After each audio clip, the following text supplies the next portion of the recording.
Today in cloud gaming news, we have two stories revolving Google Stadia, but since it is GFN Thursday, we're gonna start right there. Now, before we get into the games dropping this week for the service, I actually want to begin with a pretty exciting update. Starting this week, GeForce Now is beginning to roll out demos on their cloud gaming service. That means you'll be able to play and try out some popular titles before deciding whether or not you want to purchase them. The demos themselves are hosted by GeForce Now, allowing members to check them out instantly at the click of a button. The first wave of demos will include the likes of Chorus, Ghost Runner, Inscription, Diplomacy is Not an Option, and the Rift Breaker Prologue. On top of that, some of the finalist demos from the 2021 Epic Mega Jam will be brought straight from the Unreal Engine to the cloud as well. Members will be able to try out features exclusive to the Priority and RTX 3080 membership, such as RTX in Ghost Runner and DLSS in Chorus. There will certainly be more updates and demos to come, so keep an eye out on GFN Thursdays and the GeForce Now app to see what pops up. I recently made a video about the importance of demos in the cloud and how I think cloud gaming can really cause a resurgence for that sort of thing. So seeing this sort of implementation for GeForce Now has me really excited because I think it's the right move to make and consumers are only going to benefit from this sort of thing.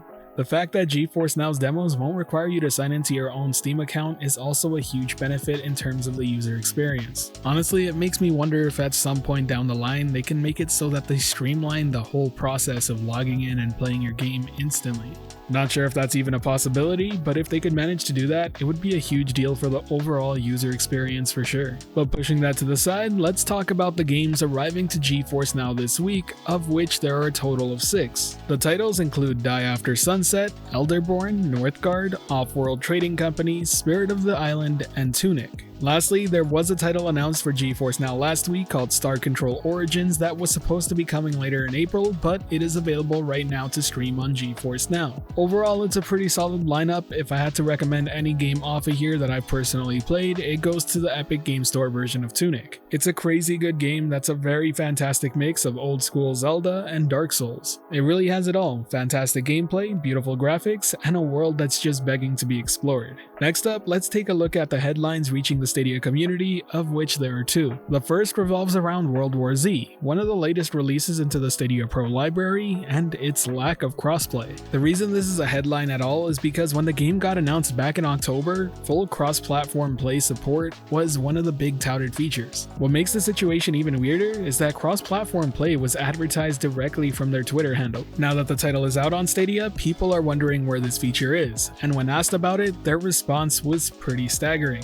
World War Z on Stadia does not support crossplay at this time. We will let you know if that functionality is added at a later date. The key word being used here is if, and that makes it sound like crossplay right now isn't in the works. It may not even come to the game at all. And speaking as a Stadia user, that's heavily disappointing, especially in a game like this where that sort of feature really could make or break the experience for certain users. Hopefully the developers will pick up on this and decide to add it in after all. But moving from one zombie game to another, let's talk about Projekt Z. This is a brand new zombie shooter that will be launching its Kickstarter on April 29th, and they just announced that their first milestone goal will be cloud gaming support for both Google Stadia and GeForce Now. The milestone itself will be reached if the campaign gets to 105% of the funding goal, and it will mean that the game launches on both those services day one. The Stadia community really spoke up for this game when it was first announced that the developers had some interest in the Stadia platform, so I really hope that we can show up for their Kickstarter much like we did for the previous title. If you don't know what game I'm talking about, it's none other than Sky Climbers. Based on what's been shown, I actually think Projekt Z looks fantastic, and I really do hope that they find their funding for this game on the cloud. The developers themselves seem pretty passionate about the title, and I think it picks up some really unique inspirations from Call of Duty Zombies. Regardless, it's fantastic to see that this is happening because it really does show that being vocal within your community can have an impact on what we see. But with that, we'll wrap up this Cloud Gaming News Day. If you enjoyed the video or found it helpful at all, be sure to hit that like button as it really does help the channel out, and if you're wanting more content like this, be sure to subscribe and hit that notification bell as well. As always, this has been the Virtual Cloud, giving you the latest and greatest on everything cloud gaming related, and until next time, I'll catch you